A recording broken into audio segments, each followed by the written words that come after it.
السلام عليكم ورحمة الله تعالى وبركاته لي زامي، واش راكم؟ ان شاء الله تكونوا لاباس عليكم مع هذا البرد، وان شاء الله يلحقكم الفيديو يلقاكم بخير وعلى خير. اليوم جبت لكم مشوشه سخونه معسله الله الله تشربوا بها قهوه الصباح ولا العشيه.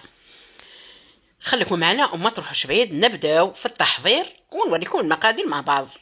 كما راكم تشوفوا عندي 6 حبات بيض، وعندي 2 مغارف فرينه، عندي 2 مغارف سميد رطب، وعندي قرصه ملح، وعندي واحده خميره تاع كاطو، وعندي 5 مغارف الزيت سخنتهم، ومغروف نتاع الخل هذا باش يحنى الزفر نتاع البيض.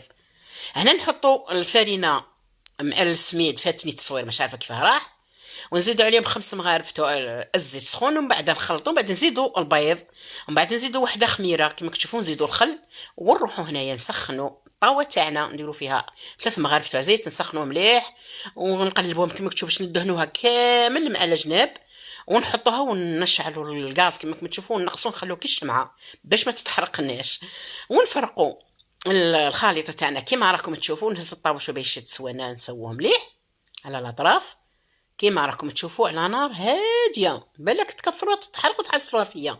ومن بعد نغطوا الطاوه تاعنا، حبيتوا ديروها في مقله تكون صغيره ثاني تجي عاليه، ولا حبيتوا ديروها في طاوه كيما انا، بصح هي في الطاوه شويه تصعب كي تقلبوها تجيك شويه صعيبه. وهنا راها طابت كما تشوفوا، قلبتها الجهه الاخرى تحمرت، ومن بعد عسلناها حتى للقلب معسله للقلب،